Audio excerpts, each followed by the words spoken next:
dari PDSP Jakarta Selatan, Pak Aldi dan Pak Tanto dari pimpinan Luar. Jadi pertama-tama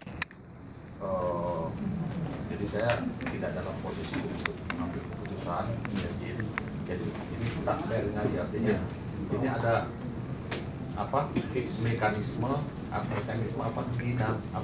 kondisi perizinan yang sangat dinamis di bawah lapangan. Di satu sisi ini ada hal yang sifatnya objektif, oleh Satlak mengatakan bahwa ini tidak dapat diterbitkan karena berpegang pada Perda 1 tahun 2014 tentang zonasi, kan? Tapi ada hal lain juga yang alasan subjektif bahwa ini bisa diterima dengan mengabaikan kondisi Perda 1 itu sendiri. Yang pertama, bahwa pada lokasi yang sama itu sudah ada izin operasional yang terbit untuk SD itu sendiri. Kemudian secara struktur kita sudah mendapatkan arahan dari pimpinan, dalam hal ini dari Pak Gubernur sendiri, kemudian dari Kepala Badan untuk dapat menerbitkan izin ini. Kemudian yang ketiga yaitu bahwa untuk zonasi lokasi ini saya mendapat informasi bahwa ini sudah diajukan ke BKPRD untuk perubahan zonasi yang awalnya dari K3 itu menjadi S1. Ya, sekarang pertanyaannya apakah ini kita bisa terbitkan atau tidak? Dengan mengingat begini Pak, karena izin operasional ini merupakan izin, artinya udah masa depan anak-anak didik itu sendiri dalamnya gitu kan. Mereka mau ujian, kemudian seperti apa, kan? Itu sudah. Atau apakah izin ini kita berikan berjangka, itu mengingat sampai terbitnya perubahan BKPD. Cuman hasil rapat ini juga mungkin ditembuskan juga ke penataan kota bahwa ini kan sudah diajukan. Kemudian hasil rapat ini bahwa ada keterkaitan antara izin operasional yang akan dikeluarkan dengan perubahan zonasi yang ada pada lokasi tersebut. Gitu. Jadi ya mungkin nanti seperti apa nanti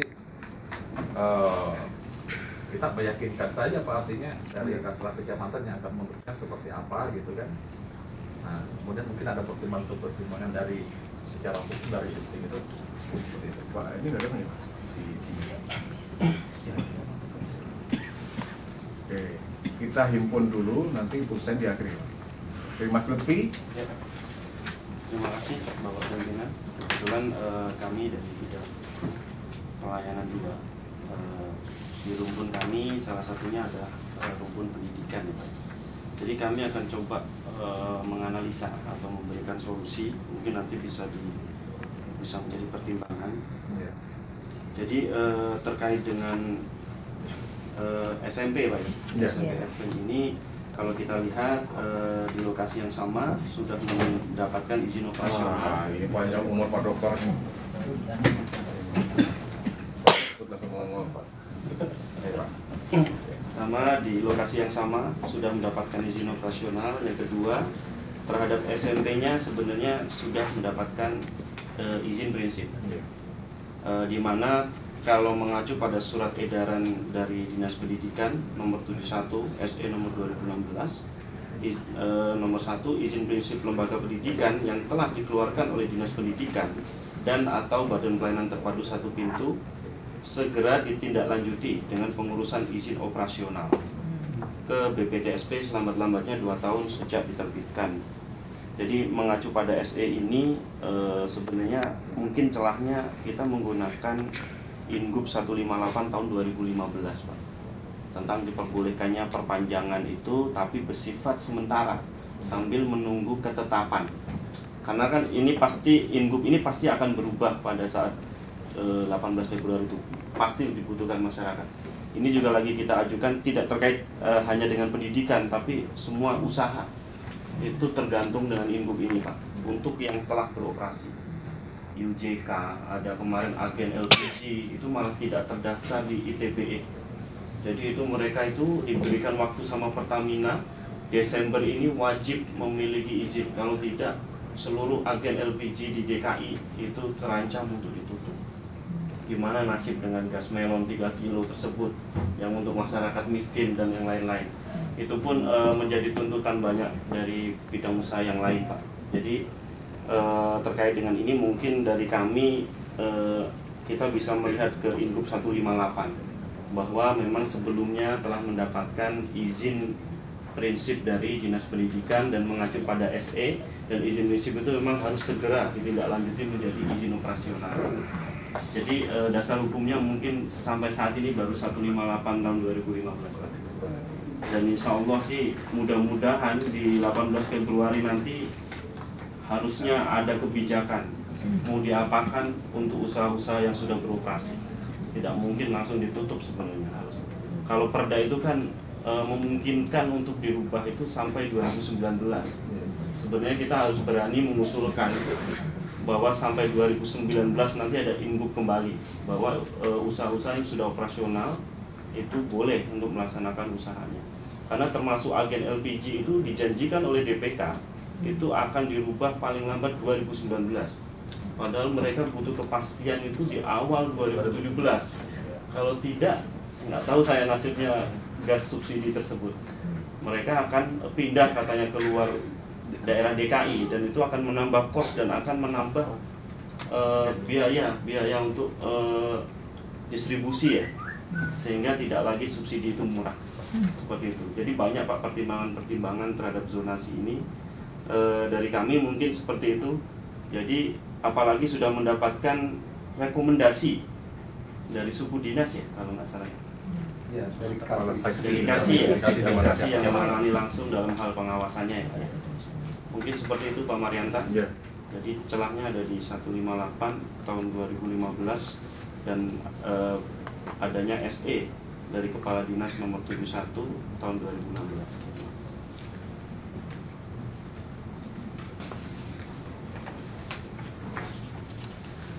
Bu Sri, teman Bu Sri. Iya,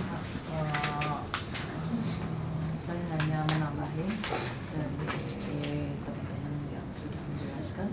Jadi memang pada waktu perubahan peruntukan khususnya untuk sekolahan, untuk sementara yaitu mengacu pada Ingup 158. Jadi diberikan pada tahun 2017.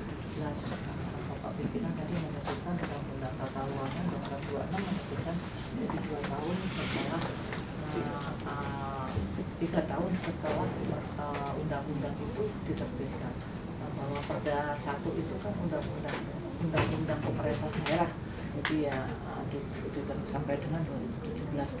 Nanti setelah 2017 ini kan tinggal menghitung bulan aja kan gitu. Nanti bagaimana untuk selanjutnya, sedangkan untuk merubah peta operasional itu, merubah Perda 1 pun substansinya itu sampai dengan 2019 gitu. Sampai saat ini memang hasil ini untuk bahan evaluasi perubahan Perda 1 kan gitu. Hasil rapim-rapimnya Pak Gubernur untuk sekolahan, khusus untuk sekolahan itu sebagai bahan evaluasi Perda 1. Seperti itu. Perubahan ini kan saat ini juga pembahasan juga belum Pak. Mungkin sampai 2017 mau dikemana ini ya, pasti ada kebijakan lagi ya seperti itu Pak. Sama memang dirapim-rapim, awal rapim masalah sekolahan seperti itu. Terima kasih. Terima kasih Bu Sri. Hanya itu. Dari Pak Haji Sarpu, silakan Pak masukannya. Terima kasih Pak. Terima kasih pimpinan rapat. Pada prinsipnya kalau bicara hukum adalah hitam putih. Tapi Bapak ini kan bertujuan ikut mendidik, mencerdaskan anak bangsa gitu. Pasti kan kita bisa mencarikan solusi dari ini. Apalagi tadi udah ada izin-izin sebelumnya. Sepanjang lingkungan tidak berkeberatan tentang berdirinya sekolah itu, ya kita perlu apresiasi, artinya mencarikan solusinya, jalan keluarnya gitu. Barangkali kan tadi kalau kita mengeluarkan izin, ada izin bersyarat apa yang dikatakan oleh Pak Subhan gitu, sambil menunggu perubahan-perubahan di tata ruang itu Pak. Itu aja barangkali dari kami. Terima kasih Pak. Pak Tengah. Wawancaranya cukup. Siapa yang belum ya? Mas David. Salam masuk Mas David. Dengan semua yang sudah disampaikan, ya saya cuma bisa menyampaikan bahwa peraturan yang sudah disampaikan yang cuma 158 itu Pak, paling dengan berbatas waktu. Ya, lewat dari itu ya kita tunggu kebijakan baru, begitu. Cukup Mas. Ini saya perkenalkan Pak, ini tenaga hukum kami Pak, Pak Dr. Sima Julitar, SHMA.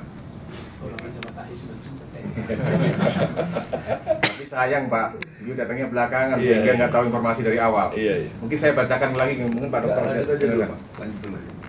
Ini kelihatannya masukan sudah semua. Sudah semua. Oh, oke. Saya nanti sebelum ambil ambil sikap atau keputusan, tapi nanti keputusan apa yang saya sampaikan mohon untuk dapat masukan juga kalau sampai saya salah gitu.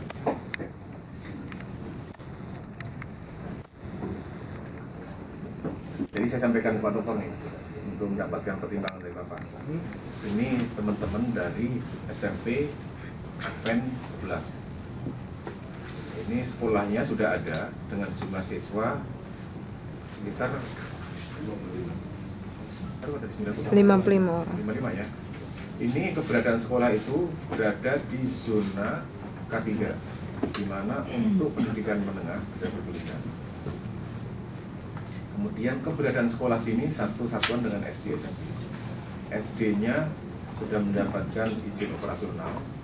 Kemudian untuk SMP-nya sudah memiliki izin prinsip dari Dinas Pendidikan.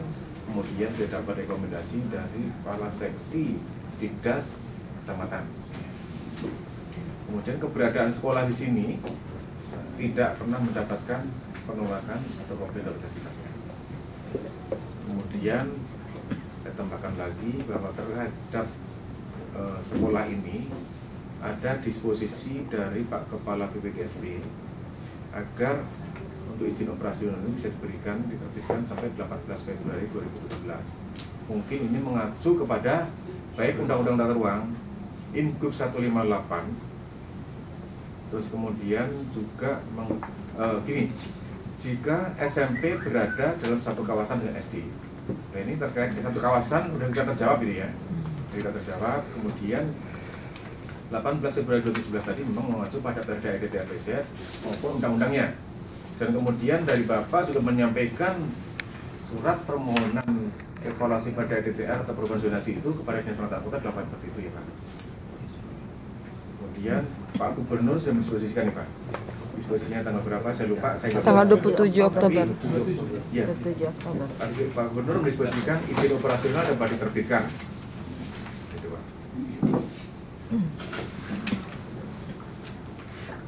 Saya pikir itu Pak. Nanti mungkin kalau ada informasi saya nggak jelas bisa ditanyakan kembali Pak sebagai dasar untuk saran buat kami dari sisi hukumnya. Ini yang diusulkan ke kita izin untuk operasional SMP-nya. Nah syarat-syarat yang diperlukan untuk izin itu ya tadi terkait izin prinsip itu. Kalau syarat-syarat saya pikir mungkin udah nggak ada permasalahan ya Pak. Yang jadi masalah kendala itu karena ada Pak Ali ketakutan karena sekolah ini berada di zona K3. Sedangkan kalau zona K3 maka tidak diperbolehkan untuk keberadaan ya namanya tidak boleh. Tapi tadi ada pertimbangannya, ada rekomendasi, ada disposisi. Ya, saya pikir kan kalau tadi sudah kita dengar sama-sama Pak pertimbangan dari bapak-bapak yang terkait dengan SKPD terkait gitu ya. Sebetulnya masih ada hal-hal yang bisa dilakukan untuk bisa meninjau kembali penetapan zonasi itu, tapi prosesnya memang tidak bisa satu sisi gitu ya. Ada pertimbangan yang akan Pak Gubernur lakukan dengan meminta pertimbangan dari dinas-dinas terkait, Jadi kalau pendapat saya terkait dengan apa yang sudah terjadi ya mungkin kita tetap bisa menerbitkan izin itu sesuai dengan input itu dengan batas waktu sementara sambil berproses Pak. Jadi ya ini yang namanya berusaha itu begitu Pak. selalu ada ya dinamika. Tapi mudah-mudahan hasilnya kan baik. Ya, hasilnya baik, goalsnya tercapai gitu kan. Memang bapak-bapak dan ibu-ibu ini nggak bisa juga langsung break the rules gitu.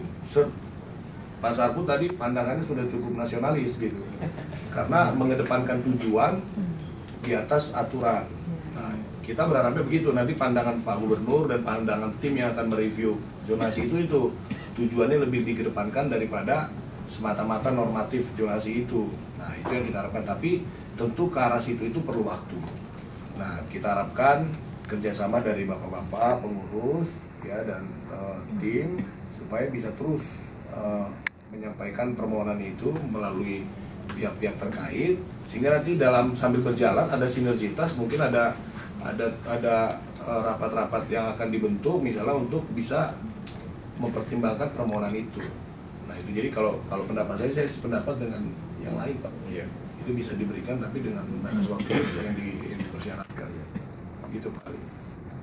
Kelihatannya mulai mengerucut dan mungkin mereka udah bisa menyimpulkan ke arah mana kelihatannya itu ya. Pak, ini kan Bapak sendiri juga paham situasinya. Situasi dalam arti dari sisi aturan. Saya sampaikan bahwa